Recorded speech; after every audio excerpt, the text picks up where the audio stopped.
अस्सलामुअलैकुम। मैं एम गुलरेज़ आप तमाम हजरात का तहरीक पॉइंट में इस्तकबाल करता हूँ। नाज़रीन, मुल्क दुश्मन ताकतें जहाँ इस मुल्क में उर्दू नाम के शहरों और बस्तियों के नामों को तब्दील कर रही हैं, तो वहीं हिंदुस्तान की उस तारीख़ वुस्ता यानी मीडिएवल हिस्ट्री जो मुसलमानों की दौर हुक्मरानी से ताल्लुक़ रखती है, उसको मिटा देने के लिए कमर बस्ता हैं। चुनाचे उन्होंने हिंदुस्तान में मुसलमानों की बनाई हुई वो अज़ीमुश्शान इमारतें जो मुसलमानों की अज़मत और सतवत की खामोश गवाह बनी हुई हैं, उन्हें मिटाने की साजिशें तेज़ तर कर दी हैं ताकि उन्हें नेस्त नाबूद करके लोगों के जहनों से इस हकीकत को खुरच कर फेंक दिया जाए कि स्पेन की तरह हिंदुस्तान में भी कभी मुसलमान आबाद थे। लेकिन नाज़रीन, सोगवार बात यह है कि इस मुल्क के सेकुलर आइन की धज्जियाँ उड़ाने वाली फ़िरका परस्त ताकतें नरसिम्हा राव सरकार की नाफिज करदा प्लेसेस ऑफ वर्शिप एक्ट 1991 की न सिर्फ ये कि तौहीन करती फिर रही हैं, बल्कि इस एक्ट के साथ खुल्लम खुल्ला ठटोल भी कर रही हैं और इस जमहूरी मुल्क की सेकुलर कदरों की पासबानी के दावेदारों का खामोश तमाशाई बने रहना इस जानिब वाज़े इशारे करता है कि तेरी आँख का जो इशारा न होता तो बिस्मिल कभी दिल हमारा न होता। लिहाजा नाज़रीन, तहरीक पॉइंट के इस वीडियो में हम मुख्तलिफ ज़राए से हासिल शुदा मालूमात की वसातत से ख़ानदान ग़ुलामा के तीसरे सुल्तान शमसुद्दीन इल्तुतमिश उर्फ़ अल्तमश और उसकी तामीर करदा बदायूं की उस तारीख़ी जामे मस्जिद शमसी के अछूते गोशों पर रोशनी डालने की कोशिश करेंगे, जिसको अब फ़िरका परस्त तंजीमों ने अपने निशाने पर ले लिया है, जिसके लिए उन्होंने बाज़ाब्ता ज़िला बदायूं की सिविल अदालत में ठीक उसी तर्ज पर मुकदमा दायर कर दिया है जो बाबरी मस्जिद, बनारस की ज्ञानवापी मस्जिद और मथुरा में वाक़ शाही ईदगाह मस्जिद के ख़िलाफ़ अपनाया था। लेकिन देखने वाली बात यह है कि सिविल अदालत ने न सिर्फ ये केस अर्जी को हैरान कुन अंदाज में मंजूर कर लिया है, बल्कि इस जामे मस्जिद की कमेटी को नोटिस भी जारी कर दिया है, जिसमें दावा किया जा रहा है कि बदायूं की जामे मस्जिद शमसी का मौजूदा ढांचा नीलकंठ महादेव के एक कदीम मंदिर को मुनहदिम करके बनाया गया था। लिहाजा सनातन धर्म के मानने वालों को नीलकंठ महादेव के मंदिर में पूजा करने की इजाज़त दी जाए। नाज़रीन, हम आपको बताते चलें कि बदायूं की इस जामे मस्जिद और इसके बुनियाद गुजार सुल्तान इल्तुतमिश की दिलचस्प दास्तान का आगाज़ आज से 830 बरस कबल यानी 1192 ईस्वी में उस वक्त हुआ था जब शहाबुद्दीन गौरी ने पृथ्वीराज चौहान को शिकस्त देकर बर सग़ीर हिंद में सबसे पहली एक मजबूत मुस्लिम सल्तनत की बुनियाद डाली थी और अपने वफादार और होनहार कुतुबुद्दीन ऐबक को दहली का तख्त सुपुर्द करके गजनी रवाना हो गया था और इस तरह बर सग़ीर हिंद में ख़ानदान ग़ुलामा की बुनियाद पड़ गई थी। फिर उसके बाद कुतुबुद्दीन ऐबक ने अपनी सल्तनत को वसी तर करने की गरज से हिंदुस्तान की सरजमीन पर मुसलसल फतूहात के झंडे गाड़ते हुए 1196 ईस्वी में बदायूं को भी अपने दायरे इख्तियार में शामिल कर लिया था। नाज़रीन, ये तारीख़ी हकीकत किसी रूमान परवर अफसाने से कम दिलचस्प नहीं लगती, जो मोहम्मद कासिम फ़रिश्ते की किताब तारीख़ फ़रिश्ता में कुछ यूँ दर्ज है कि शमसुद्दीन इल्तुतमिश तुर्कों के एक इलबरी नामी कबीले के सरदार एलम खां का फर्जंद था, जो अपनी खूबसूरती और नेक सीरती के बाइस अपने तमाम भाइयों में अपने बाप का अजीज़ तरीन बना हुआ था। इस तरह इल्तुतमिश के साथ उसके भाइयों ने हसद और रकाबत के सबब भी वही सलूक किया था जो हज़रत यूसुफ़ अलैहिस्सलाम के साथ उनके भाइयों ने किया था। इल्तुतमिश के भाइयों या भतीजों ने तुर्किस्तान के इस यूसुफ़ सानी यानी इल्तुतमिश को गल्लाबानी के बहाने उसे बाप से जुदा करके पहले एक सौदागर के हाथों फ़रोख्त कर दिया था। उसके बाद इल्तुतमिश तुर्किस्तान से होता हुआ पहले गजनी फिर दिल्ली फ़रोख्त किया गया, जहाँ उसको शहाबुद्दीन गौरी के ग़ुलाम कुतुबुद्दीन ऐबक ने एक ख़ती रक़म के इवज़ ख़रीद लिया था।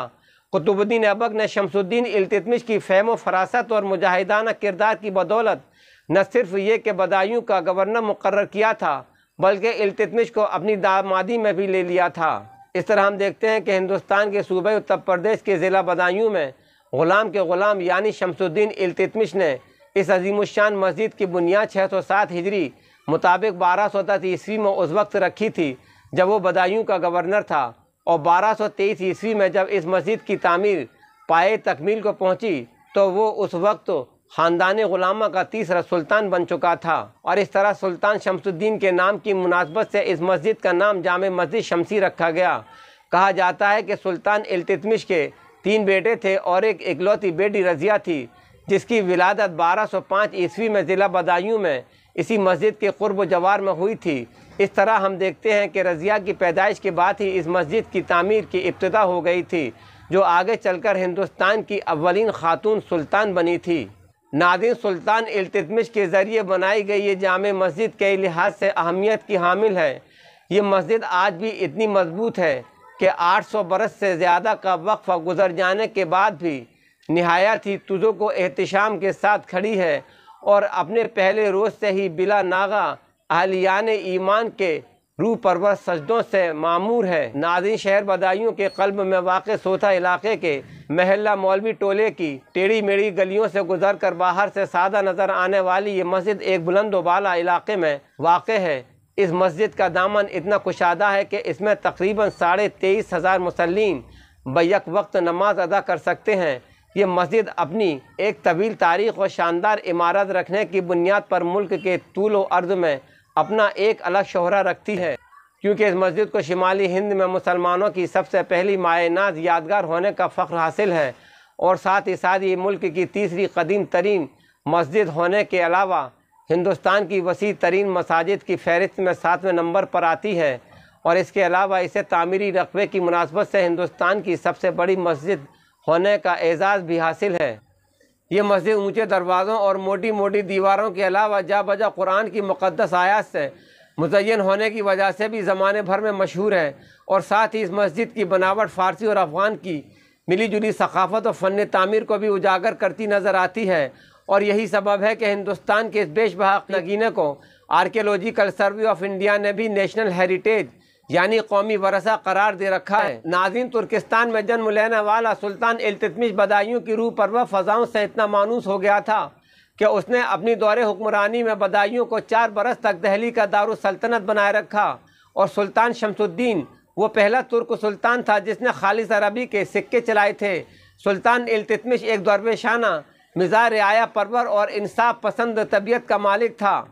नाज़रीन, मशहूर ज़माना सैयद इब्न बतूता ने इल्तुतमिश के बारे में लिखा है कि सुल्तान ने अपने महल के सामने संग के शेरों की 2 मूर्तियाँ बनवा रखी थीं, जिनके गले में घंटियाँ लगी हुई थीं ताकि कोई भी शख्स उन घंटियों को बजाकर सुल्तान से सीधे तौर पर फरियाद कर सके। बताया जाता है कि सुल्तान इल्तुतमिश का निज़ाम हुकूमत खिलाफत राशिदा की याद दिलाता है और शायद यही वो असबाब थे जिनकी वजह से खलीफे बगदाद ने शमसुद्दीन इल्तुतमिश को खिलत फ़ाखिरा इनायत करके सुल्तान आज़म के खिताब से सरफराज किया था।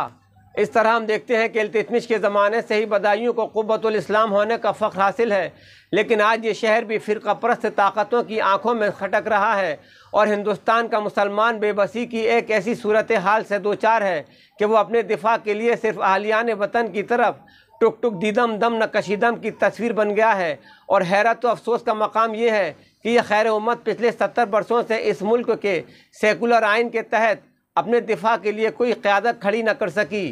क्योंकि वो इस मुल्क की सेकुलर कदरों पर इस दर्जे ईमान रखे हुए थी कि उसने कभी ख्वाबों में भी न सोचा होगा कि उस पर एक ऐसा पैगम्बरी वक्त भी आन पड़ेगा कि वो लामुहाला ये क्या उठेगी कि बाग़बान आग दी जब आशियाँ को मेरे, जिन पर तकिया था वही पत्ते हवा देने लगे।